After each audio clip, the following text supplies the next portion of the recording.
welcome to Homebrew Wild and Cheap. So I'm sitting down for my last day of being able to eat whatever I want and drink whatever I want when I want. Bit of a weird one. I'm starting an exercise thing because I've started getting a bit of a gut. It happens to all of us, but I've decided that it's time to get rid of it because I've been very lazy for the past 5 years. So yeah, it's going to be fun. I'm going to be doing Insanity, which is going to be awesome. And I'm also going to be doing like a video vlog thing to keep me motivated to do it because I'm the only one who's willing to do it. Awesome, right? Anyway, so just let you know, that's why I'm sitting here chilling, and I decided that I'm going to have a few light ales. Or in this case, maybe quite a few light ales as I can. So this is the Turbo Apple Schnapps that I made about a month ago using the turbo yeast, which, funny enough, I was going to throw away, but decided why not make it into some tasty apple schnapps. So it's, as you can see, it is cleared, and this stuff in the bottom is not yeast, it is just the sediment from all the apples. So apple solids, which is, you know, fair enough. You can't use a clearing agent to get rid of it because I put some in the other one because I made 2 gallons, and it doesn't do anything because, funny enough, it's not yeast. So it did ferment very slightly, so this is now actually at the 20% mark, which I was a bit surprised at considering that it didn't get to the full 20% the first time round. But this is the result. Now, it is not a dark colour like you would get in a cider, and it's not, funny enough, the same colour as an apple wine.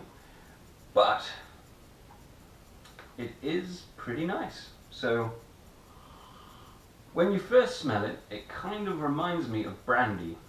It doesn't taste like it, but it smells, it has the closest smell is brandy, because funny enough, that is distilled apples. Now, it does have some sweetness to it, because funny enough, I've had to try this before. It does have a bit of sweetness into it, which is good, because when you're using turbo yeast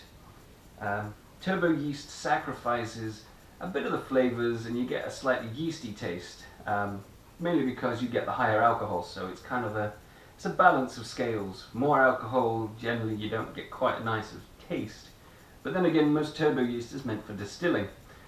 So, you know, tit for tat. I'm not distilling, so I just put up with it. But with the extra sugars left in it, it doesn't have that kind of off taste that you would get if it was fermented to true dryness.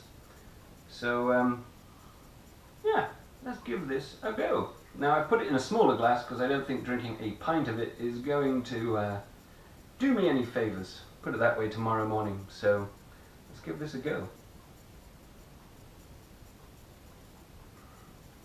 Ooh, that is pleasant. That is actually very pleasant. Considering that this was going to be poured down the drain, this is really quite pleasant. Now, it's got the appley taste, and I used, funny enough, 3 apples which were gifted to me, and they are eating apples of some description, unknown. I believe there was 30 of them, and yeah. So this is now 20%. It's still got some sweetness from the apples, which I'm quite happy with, to be fair. I can't use it for the things I was going to, but turning my mistake into a success, I think that's a thumbs up. So it smells quite nice. It has a very mild taste to it. It doesn't taste like it's a turbo wash. And the sweetness from the apples, yeah, and the little bit of sugar, don't know what that was, has made it quite nice actually. You don't get the harsh taste of a strong alcohol, which can be nice, but this one I think is going to be quite amusing. I think I may bottle a few up and hand them out to some people that I know who kind of like apple wine, so I'd be interested to see if they could pick this up before they fell under the table. It'll be fun. It'll be really fun. But this is really quite nice. Now, if you use cooking apples in it, or store-bought apples, But cookers, I think you'd have to age this for a bit because the cooking apples contain the tannins, and it takes a while for the tannin to break down and age and mellow, which is why you have to age wines.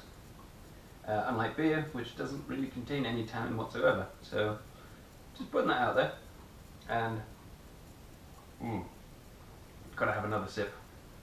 It's nice and warming, it's very light, and you can't tell that this is, pretty close, if not 20%. It is awesome. So I am looking forward to a nice evening of drinking some of this fantastically, surprisingly fantastically awesome stuff. Now, this is just using apples.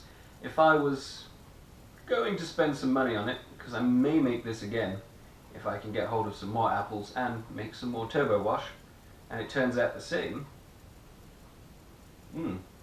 I may turn this into apple sours, because I think that would be quite cool.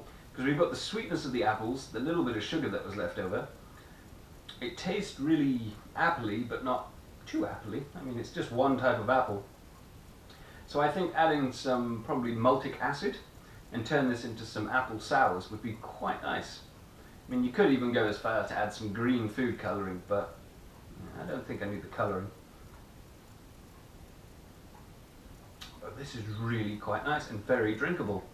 The sweetness really does kind of masks the off taste that you can get with high fermented alcohols. I am quite impressed by this, and I think I may have to sample quite a few more of these before the night is over, as a celebration and commiseration for the upcoming doom that I'm going to subject myself to. So that should be fun.